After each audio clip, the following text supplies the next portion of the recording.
Aleluya. Tenemos un grupo precioso, alábalo con libertad.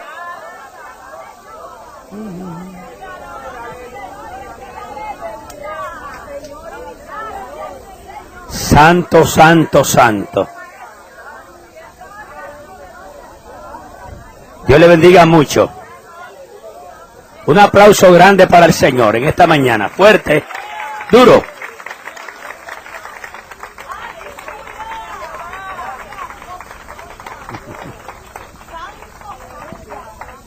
Pueden sentarse. Mi número telefónico es el 797-3447.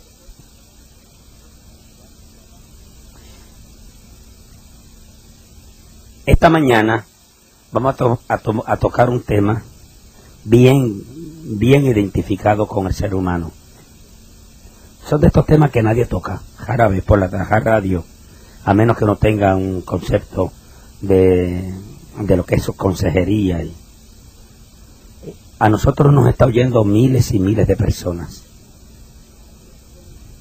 Usted sabe que hay gente dentro de la iglesia que son gente de Dios, pero acomplejados.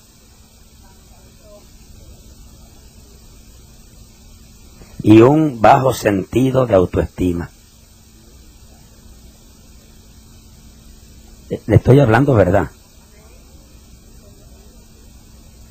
Y ese sentido de baja autoestima los hace tan pequeños y tan poquitos. Y son de esas personas que son fácilmente manejables por otros más astutos, con más dominio sobre el carácter de la persona. Y así hay mucha gente, hay miles de personas en esta mañana que me escuchan. Otros, debido al trato que reciben, maltrato, atropello, van minando a la otra persona. Digamos, marido dominante, abusador, que tiene un sentido muy, pero muy pobre de lo que es su compañera, de quién es su compañera, la madre de sus hijos. O quizás no tenga hijos, pero tiene una opinión muy pobre y la va mutilando poco a poco, y llega un momento en que esa mujer es fácilmente manejada, porque deja de tener criterio propio. Dios le bendiga. Pero también hay hombres así, que tienen una opinión muy, pero muy pobre de ellos mismos, cuando no han tenido la capacidad de estudiar, o la capacidad, no, la oportunidad, o porque ellos mismos se troncharon su vida,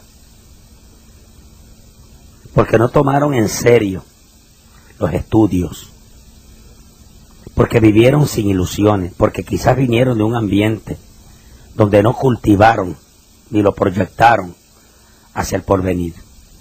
También hay de esos. Hay otros hogares donde la mujer es la que domina. Es un gobierno matriarcal.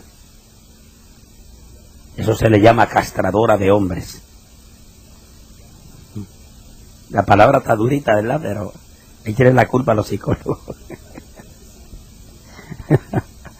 Pero, o sea que no vamos a echar solamente de un lado, sino de otro lado. Y yo estoy en la completa seguridad que mucha gente aquí, en esta mañana, tiene testimonios. Por ejemplo, en la iglesia que yo presido en Bayamón, hay una mujer que se llama Marta Carreras. Ella es profesora. Marta Carreras, una maestra, es una familia muy bendecida por Dios. Un día le salió una mancha. Esa gente que le da manchas en la cara, que se llama, creo que vitiligo o algo así, ¿Ah? Vitiligo, perdóneme porque cuando ella se vio esa mancha, se derrumbó. Va donde el médico. Este testimonio me lo contó ella hace 2 días. Mentira, el viernes, en su oficina. Cuando ella va donde el médico la metió, la ubicó en un aposento con unas luces especiales. Y dice ella que cuando se proyectó esa luz sobre ella, no era una mancha, estaba llena de manchas. Llena de manchas, que todavía no habían aflorado, pero que iban a aparecer. Ella dice que se derrumbó todo. Entró en una crisis terrible, en un complejo de inferioridad. Y no era para menos. Ella era blanca, y es blanca, bien blanca, ahora manchada. La burla, la pregunta, ¿qué tú tienes? ¿Qué te pasa? Ah, si tú tienes vitiligo. Y esa machaca, porque hay gente que son crueles, muy crueles. Y aún dentro de la iglesia hay gente cruel. Es como el que juzga, tú estás en pecado, te enfermaste, que tú estás mal. Son los que juzgan, los jueces. Y dice ella que entró a tal complejo de inferioridad que se retiró del trabajo y se encerró. Creía que nadie la quería. Temor a que su esposo la rechazase. Hasta que un día el hermano Johnny se le arrimó y le dijo, yo no me casé contigo si tenías mancha o no tenías mancha. Te amo como quiera que sea, con mancha y sin mancha, porque tú eres mi esposa. Vinieron los hijos y comenzaron a mostrarle su amor. Ella estaba prácticamente en el fondo del abismo, escondida. Se acabó todo, decía ella. Y estoy hablando de una familia cómoda económicamente. Es que el dinero no hace la felicidad. Le tomó prácticamente unos cuantos años en salir de esa depresión, de ese complejo, hasta que comenzó a aceptarse tal y como ella era.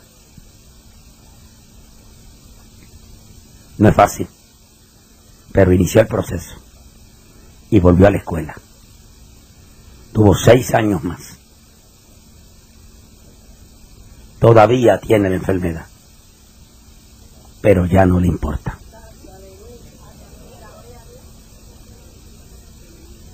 Aparecieron unas pomaditas, se las pone por encima y hacia adelante. Venció su baja autoestima, su temor, su miedo y su complejo de inferioridad. Aprendió a aceptarse tal y como ella es. Hay personas que dicen, si yo fuera como fulano, si yo fuera tan feliz como tú eres, porque usted no sabe la tormenta que está pasando. Si yo pudiera hablar como tú hablas, si yo pudiese orar como tú oras, tan lindo que tú oras. Él ora lindo. El problema es que esas oraciones huecas no llegan arriba, porque es el mismo espíritu quien debe de gemir con gemidos indecibles. ¿Qué nos conviene pedir y cómo hacerlo? Dice Pablo a los romanos en el capítulo número 8, que es el espíritu. Porque nadie como los fariseos oraban, y las oraciones de los fariseos no llegaban a ningún lugar. Hay que tener cuenta con eso. Uno recibe tantas y tantas cartas de la isla, de gente narrando y contando cómo salir de estas depresiones. Por eso usted ve la tasa de suicidio que va aumentando. Y en muchas ocasiones los salones de los psicólogos y de los psiquiatras están llenos. Y la inmensa mayoría de esos casos son depresiones, baja autoestima. A una persona que no se le reconoce su valor. ¿Cuánto vale? Y hay clínicas en Puerto Rico que se dedican a sacar a la gente del túnel de la ansiedad, pero le cuesta miles y miles y miles de dólares y no pueden. Otros son encerrados en hospitales clínicos como el que tenemos cerca de la iglesia. Aquí en la carretera, la carretera número 2, Mercy Center, que los encierran en un cuartucho, una habitación. Pero ¿cuánto vale eso? Entonces,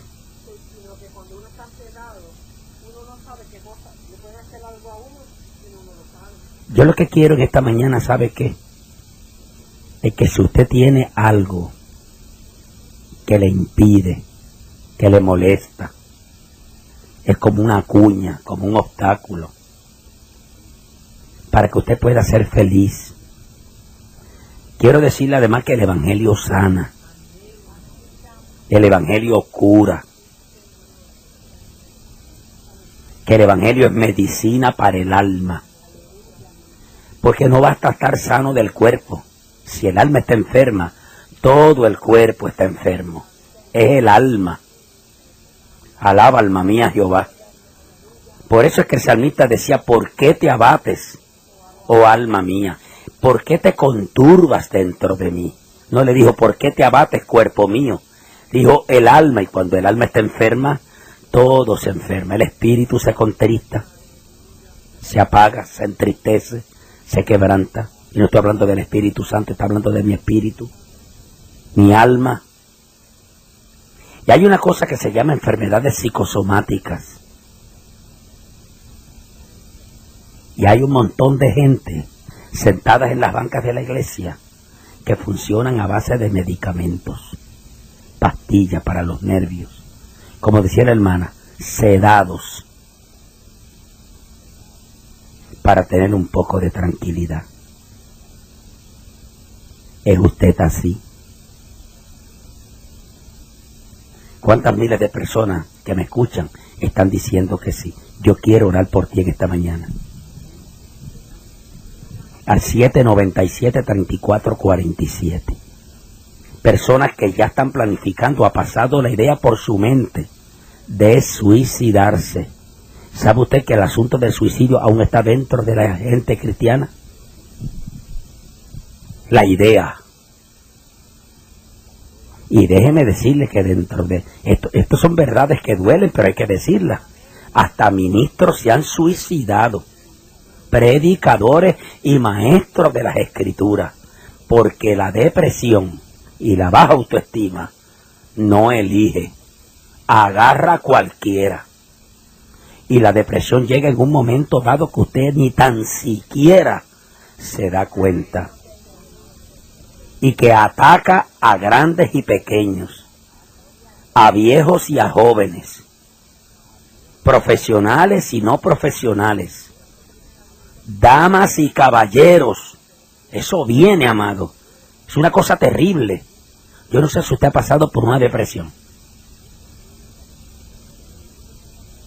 ¿No? Claro que sí. Y hay gente que lo esconde y por eso nunca son sanados. Tienen que aceptar que hay una crisis, que hay un problema, no lo puede esconder, porque entonces el problema se acrecenta, porque no lo quiere confesar. Alaba, alma mía, Jehová. ¿Es pecado estar depresivo? No. Porque si fuera pecado la depresión, Moisés no estuviera en el cielo. Que una vez le dijo a Dios, mátame, yo quiero morirme. ¿Por qué quería morirse? Por lo que el pueblo le hacía, la ingratitud, la murmuración. Elías se metió en una cueva, el gigante de Dios, y se escondió, y lloró, y se sintió hecho una gallina, y no salió de allí hasta que Dios no fue a buscarlo. Y cuando Dios le dijo, Elías, ¿qué tú haces ahí? Dijo, el problema es que solo yo he quedado en Israel. Y Dios le dijo, no, mi hijo, tú estás mal. Hay 7,000 rodillas como las tuyas que no le han servido a Baal. Se han conservado limpios y aún así siguió metido en la cueva. Hasta que Dios le ordenó y le dijo, sal de ahí.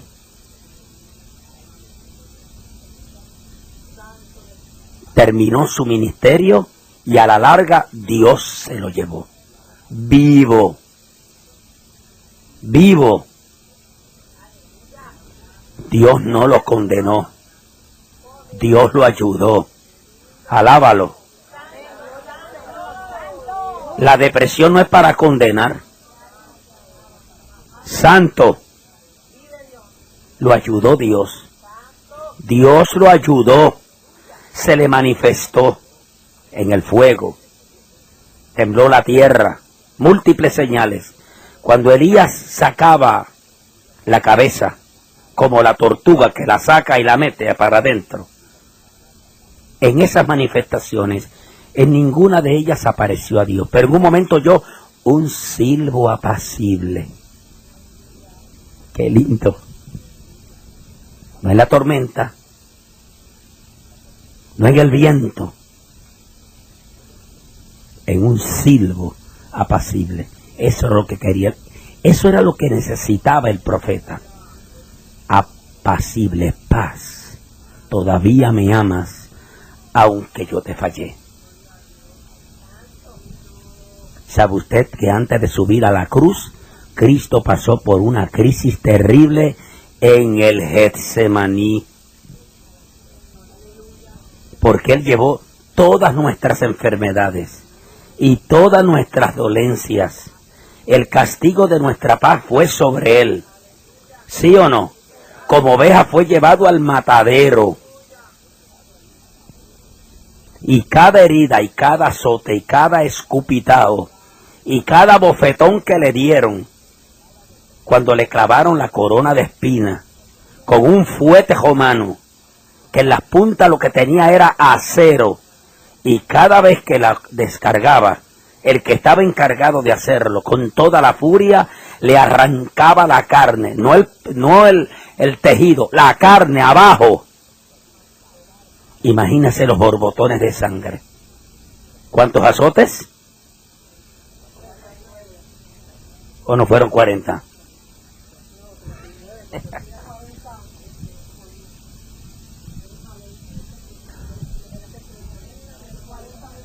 $39.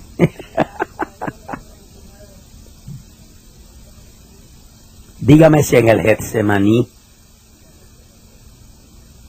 Cristo oró en forma agónica.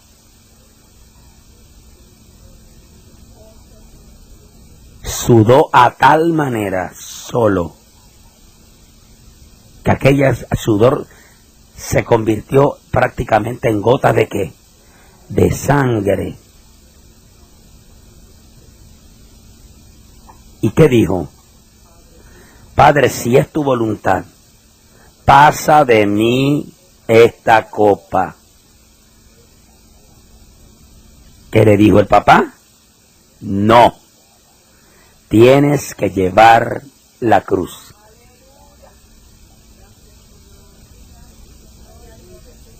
Lo único que puedo hacer por ti es enviar mis ángeles para que te fortalezcan. Pero el plan se tiene que llevar a cabo. Eso está en la Biblia. Eso es para los que dicen que los evangélicos no se enferman. Son cánticos de sirena, de apóstatas y de farsantes. Son quincalleros. Y cuando es fortalecido, entonces se puso de pie. Salió al monte, cantó el himno con los apóstoles. ¿Cómo cantaría Jesús? ¿Le gustaría volverlo a cantar? ¿Verlo cantar? Yo sí. Pero yo por lo menos le voy a pedir, yo quiero que tú cantes el himno de allá de cantarte en el Monte de los Olivos. Que Pavarotti, ni Mario Lanza. Que muchas cosas le vamos a pedir, ¿verdad? Entonces cuando canta y sale, llegaron sus enemigos y lo arrestaron.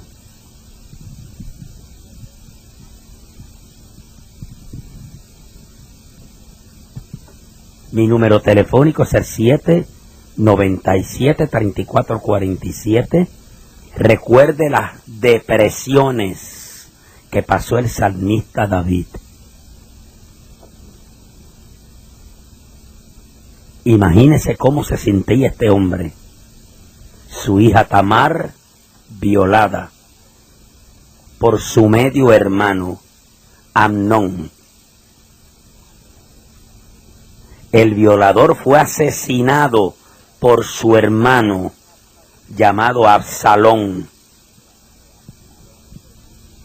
Su hijo preferido y bonitillo, cuidado con eso,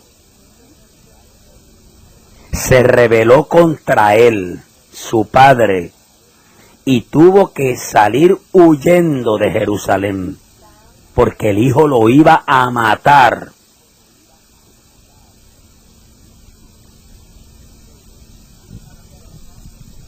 Le trajeron, cuando toda la guerra pasó, a su hijo Absalón muerto.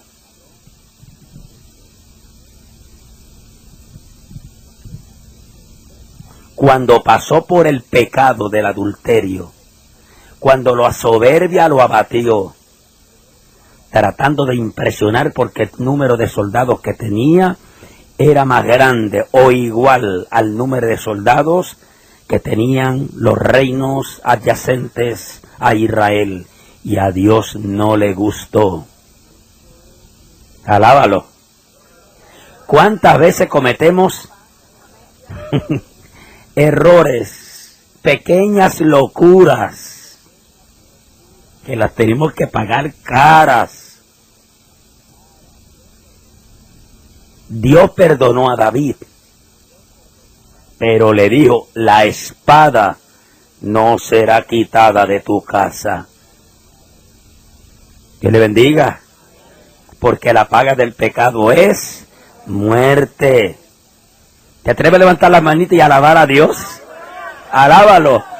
Le estoy hablando por la Biblia.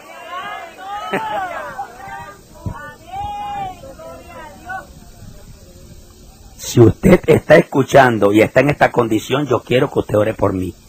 Y ore por nosotros que estamos aquí. Y nosotros vamos a orar por ustedes. Por eso la Biblia dice, hay que orar los unos por los otros.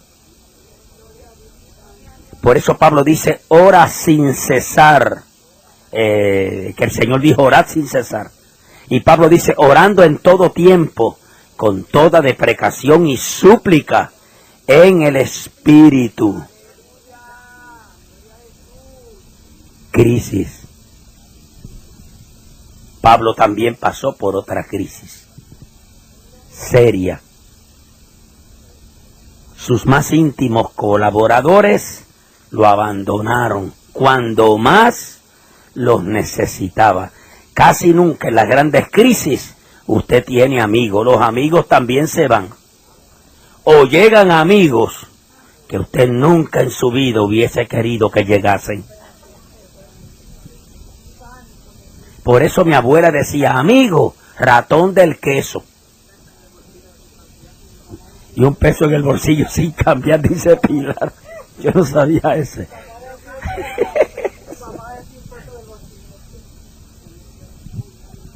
¿Oyó bien? Eso está en la Biblia, del peso sin cambiar no. Pero lo otro está en la Biblia. Los famosos amigos que llegaron cuando Job pasó por aquella terrible tormenta, que en vez de consolarlo vinieron a rematarlo. ¿Qué clase de amigos? ¿Y sabe usted que todavía hay esa clase de gente? Principalmente los muy espirituales, alegadamente espirituales, que en vez de ser espirituales son fariseos, que lo que vienen es a rematar y no a levantar, no a sanar. Dios le bendiga. Dios le bendiga. Porque en el nombre de Dios a veces la gente hasta mata. Tenemos que ser como el samaritano. En su cabalgadura llevaba de todo: yodo, mercurio, alcohol, porque llevaba vino, pero llevaba vendas, lo que en el campo llamábamos gasa. Y tenía un corazón tierno. Oye, el dolor del caído y del herido detuvo su cabalgadura. Descendió de la cabalgadura y bajó la cuesta, si era cuesta. Pero no así el fariseo, que siguió de largo, y el famoso sacerdote o levita. Religiosos. Y tú sabes lo que hizo. Bajó de la cabalgadura, me imagino que rasgó la ropa y comenzó echando vino en la herida para desinfectar. Lo curó, lo vendó, lo puso de pie, se lo echó sobre sus hombros, subió la cuesta con él, lo montó en la cabalgadura, lo llevó al mesón, pagó por adelantado y le dijo: y si es algo más cuando yo regrese por él, yo te lo pagaré. Es tipo de Cristo. Manos arriba y alaba la gloria de Jehová. 797-3447.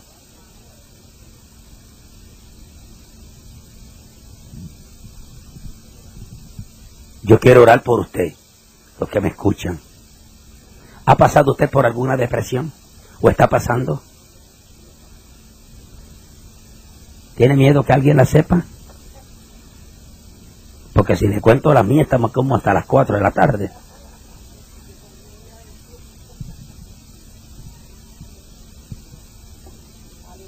Esta es una guerra. Esta es una lucha espiritual. Anoche prácticamente yo me amanecí en la clínica con mi hija Dorcas, que creíamos que era un ataque al corazón. Hoy la tuvieron que llevar nuevamente.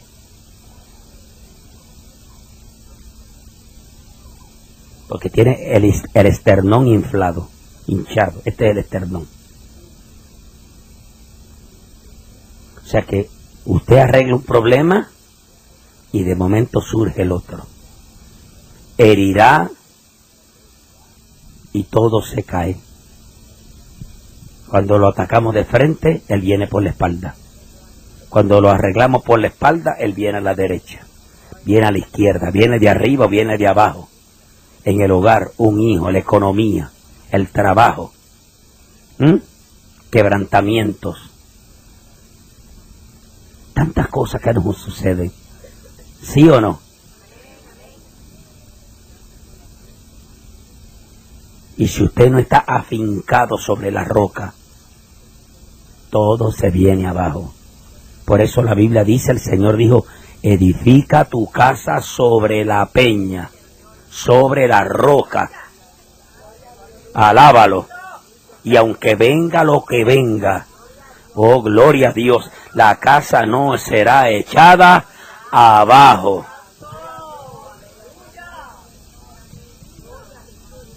Ponte de pie. Esta es una distinguida profesional.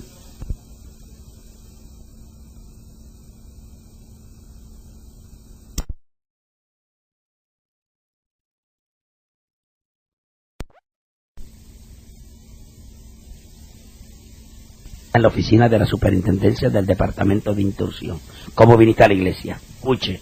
Bueno, cuando yo llegué aquí un martes, yo llegué destrozada, hecha a pedazos, triste, acongojada y al borde de la locura.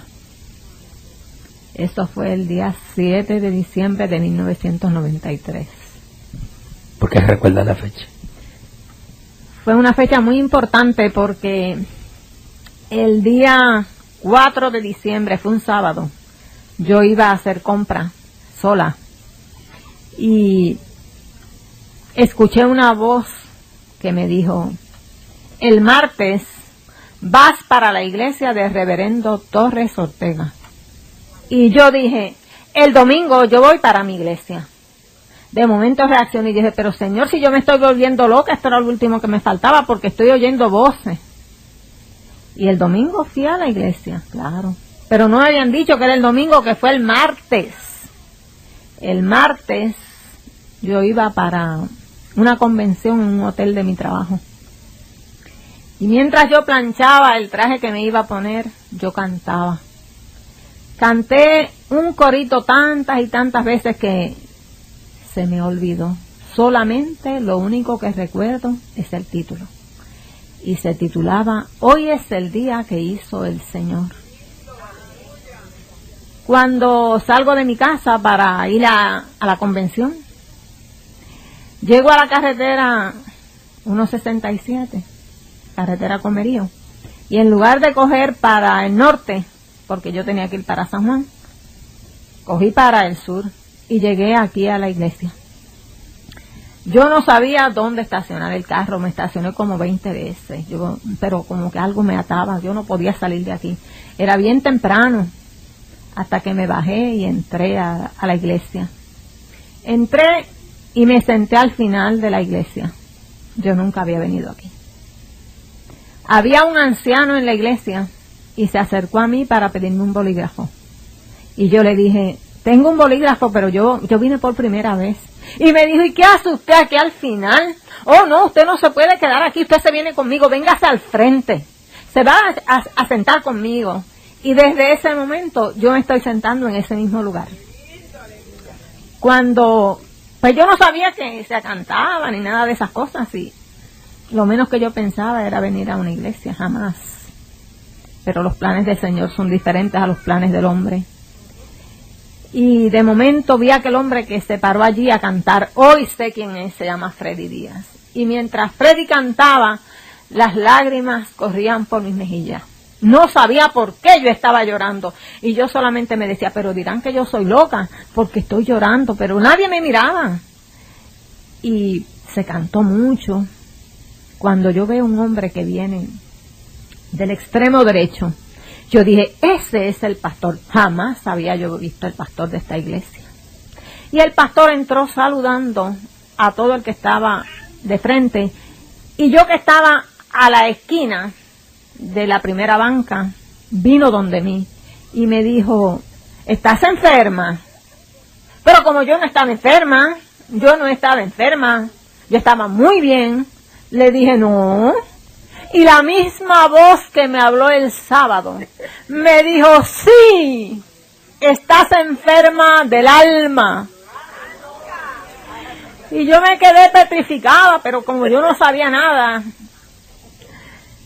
cuando a ratito el pastor le dice a una mujer de la iglesia, que hoy es doña Pilar, recuerdo eso muy bien, ministrámela a esta mujer. Y a ratito pasaron como 5 minutos más y tomó a otra mujer, que no recuerdo quién fue. Ministrámela a esta mujer. Yo decía, ¿pero qué es esto? Y a ratito vuelve otra vez y toma a otra que es Doris Resto. Y le dice, ministrámela a esta mujer. Eso fue terrible. Yo no sé cómo era que yo estaba, pero yo estaba bien mal, porque como dice el pastor, cuando usted está enfermo del alma, el cuerpo también está enfermo. Pero yo no lo sabía, que mi cuerpo estaba tan enfermo que traslucía el dolor que yo sentía porque aquello era terrible. Jamás yo pensé que iba a pasar por aquella situación tan grande. Era como si un cuchillo traspasara mi corazón constantemente. Era como si, decimos en el campo, como si yo tuviera un perro pegado del corazón. Eso era lo más terrible que había en mí. Yo no podía dormir, yo no podía comer, yo no podía hablar, nada. Eso era algo terrible que yo sentía. Y entonces el pastor también me ministró.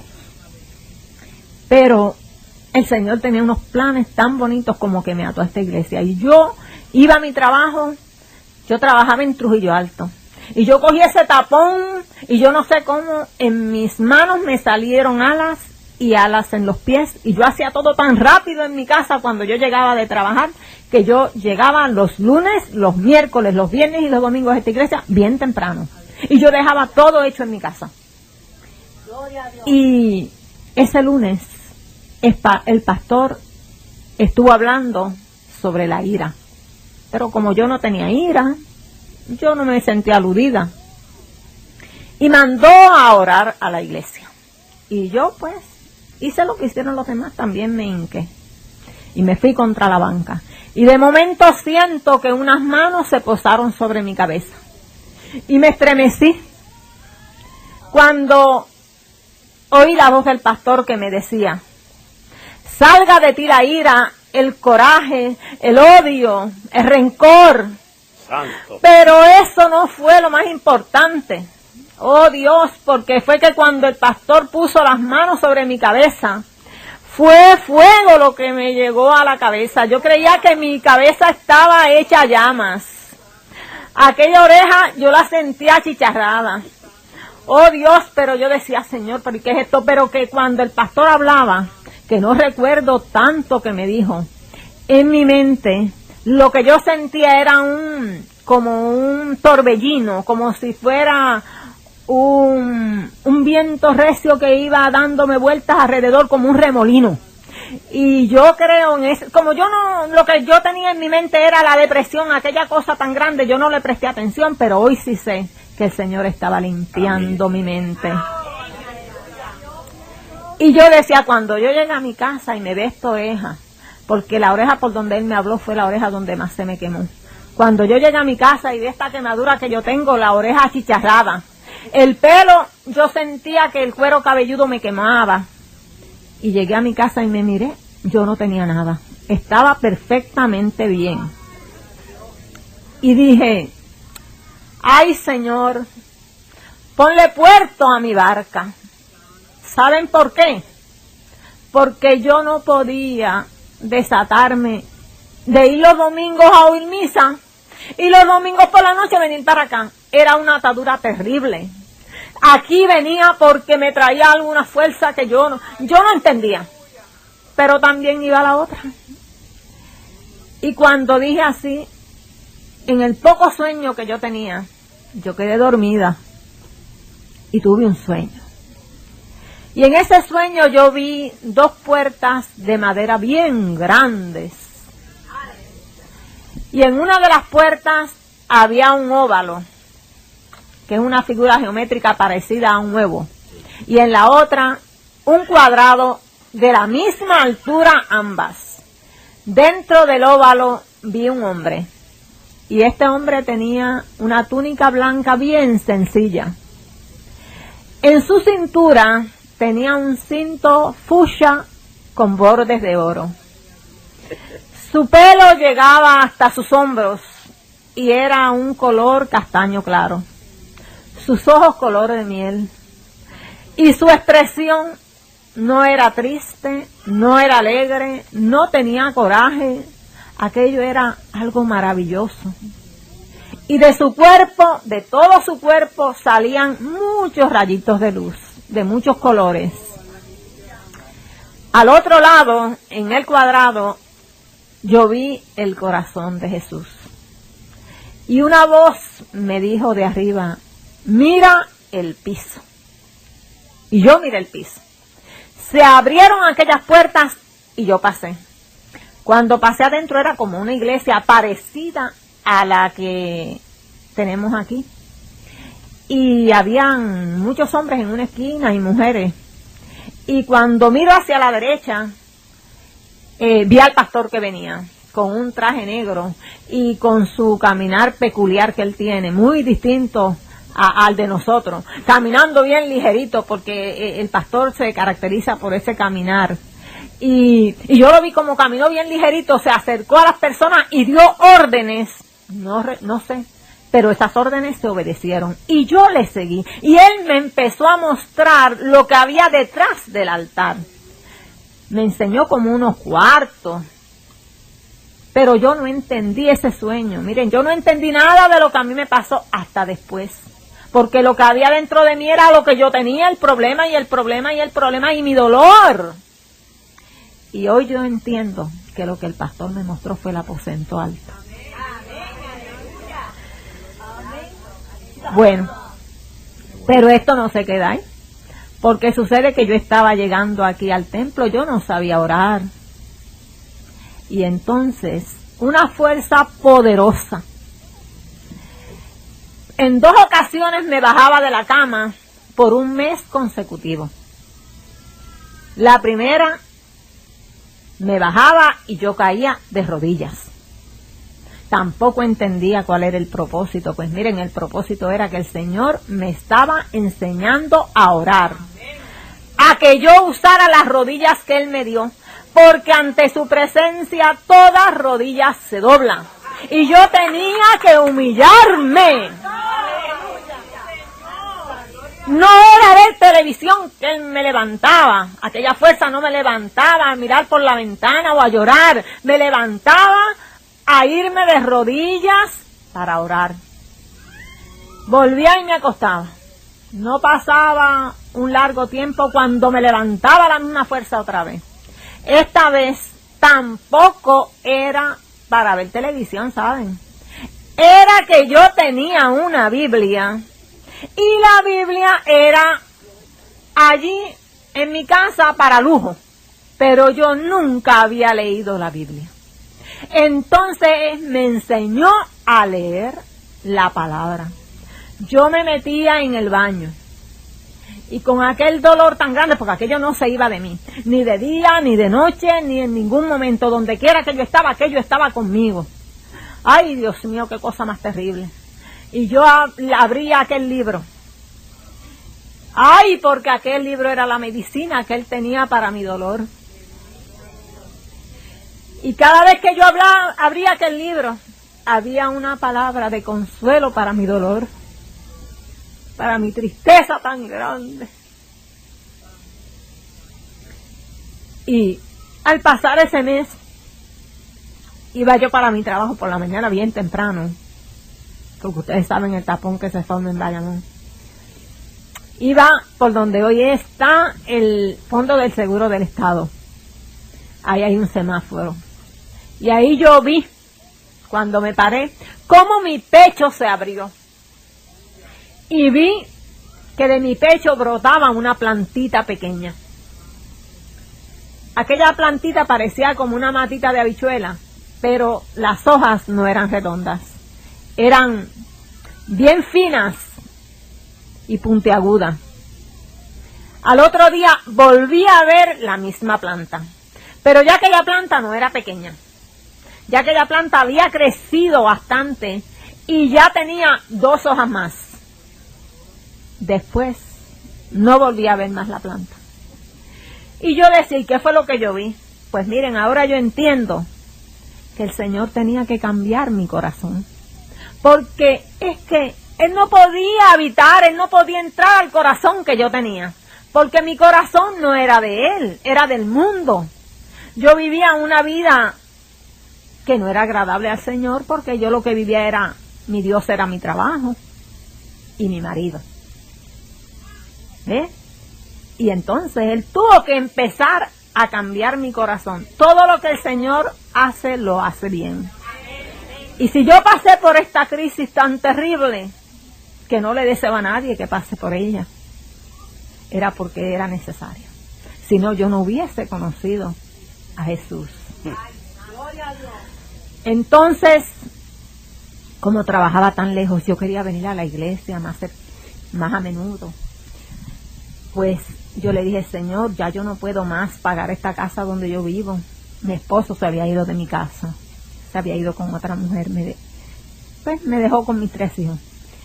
Y yo decía, yo no puedo pagar esta casa, tengo que entregarla. Y entregué la casa. Me quedé sin casa. Pero entonces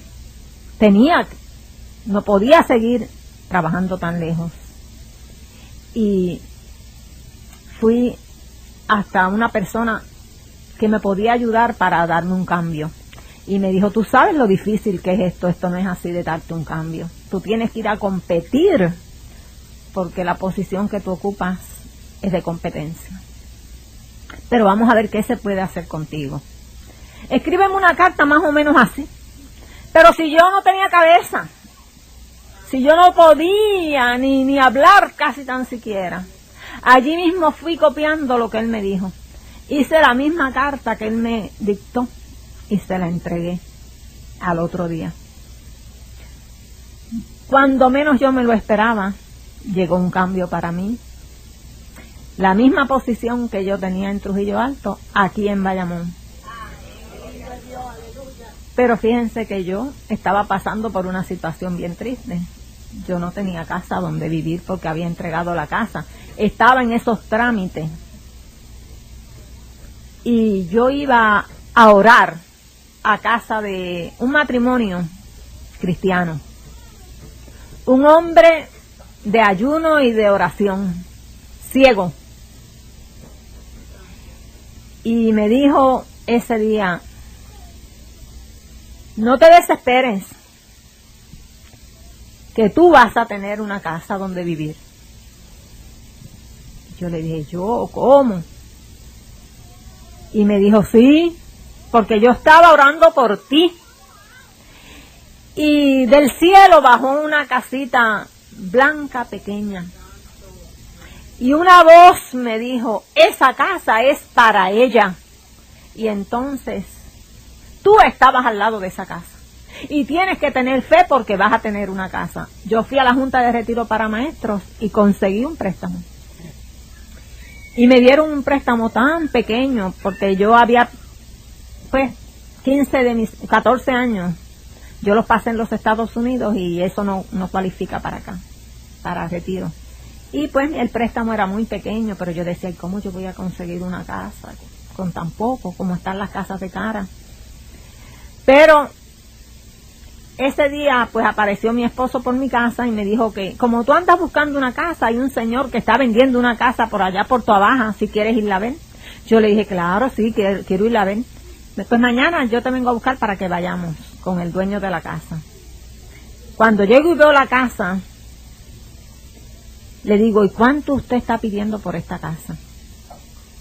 Me dijo lo mismo que me habían dado. Solamente tuve que poner para aquella casa $37. Y como necesitaba mudarme inmediatamente, mi esposo me dijo, dile que te den 2 o 3 días más en lo que yo te pinto la casa de blanco. Como la había visto el siervo de Dios. Y ciego. Y ciego. Pero para ponerle verdad, como decimos, cerrar con broche de oro, porque es que el Señor es maravilloso. Nosotros no conocemos sus pensamientos porque son más altos que los nuestros. Aleluya. Estando en la Universidad Interamericana en un adiestramiento, pues nos paramos a hablar y en el receso, un señor que yo no conocía, allí yo conocía a muy pocas personas, se acercó y me dijo, yo tengo que hablar con usted. A la hora del almuerzo, como yo ni comía, yo no sé cómo era que yo vivía porque lo que yo tenía era hueso y pellejo. Yo me puse en 87 libras, pero no tenía hambre, a mí no me daba hambre. Y no almorcé y me vine. Pero al otro día yo dije, pero si este hombre me dijo que tenía que hablar conmigo, yo tengo el deber de ir donde era, a ver qué es lo que él quiere de mí. Y me dijo, sí, yo fui quien le dije a usted que yo quería hablar con usted. Y nos fuimos a un rincón del local donde estábamos. Y me dijo, Ayer cuando usted estaba hablando y todas las demás personas, usted brilló. Hermanos, quiero que decirles que no era que yo era mejor que los demás. No. No quiero que se malinterprete. Es que el Señor tenía que identificar a la persona. Porque si Él le decía, mira, es una flaquita, chiquita, es una que tiene un traje azul, a lo mejor allí habían un montón así. Y Él se podía equivocar. Y el Señor no se equivoca, nosotros sí. Pero el Señor no se equivoca. Y me identificó de esa forma. Y Él me dijo, ¿y sabe lo que me dijo el Señor? Me dijo, dile que nunca la he desamparado, ni la voy a desamparar. Y hoy le agradezco al Señor que me pasara por esa situación dura, triste, difícil, pero hoy yo puedo decir y darle gracias al Señor y públicamente testificar que el Señor ha hecho una nueva vida en mí. Yo soy diferente, mi corazón es distinto. A mí me dicen, pero ¿cómo tú puedes hablarle a tu esposo de nuevo y dejar que entre a tu casa y hasta darle comida y todo? No puede ser. Sí, porque yo no soy la misma. Yo he cambiado mi forma de hablar. Todo ha cambiado en mí. Yo soy tan y tan distinta que yo misma me sorprendo. Yo misma me sorprendo. Y los que me conocieron más. Así que el Señor ha hecho una nueva copa. Como Él dice, como Él es el alfarero. Yo no lo conocía, pero Él me conocía. Y entonces ha hecho una nueva vida de esta que está aquí. Gloria a Dios. Dios te bendiga. Un aplauso grande, hermano, fuerte. Duro.